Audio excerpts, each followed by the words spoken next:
Money move from problem owner to problem solver. And you call them Yahoo boys. Not everybody does fraud online. As a matter of fact, the fraudsters don't even make a lot of money as compared to those who sell products. Nigerians run the industry. Nigerians run everything worldwide. Nigerians run the software industry. Nigerians run a lot. You know, Calendly is owned by a Nigerian.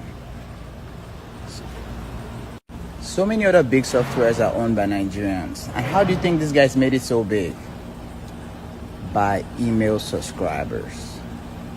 And if you have email subscribers, how do you reach out to them without an email marketing system? Today, I give you the opportunity to have the lifetime version of my software for $250 only. A lot of people say I wasn't doing music for a while. Yeah, I wasn't doing music for a while because I was working on this. You know, because at the end of the day, the only way you can not kiss people's ass is by being able to do your sales by yourself. I learned this stuff. I learned the in and out. We paid a lot of money to get this software program tested, and now it's up and running. I like to call it the best email and cold marketing software in the world with artificial intelligence and a calendar.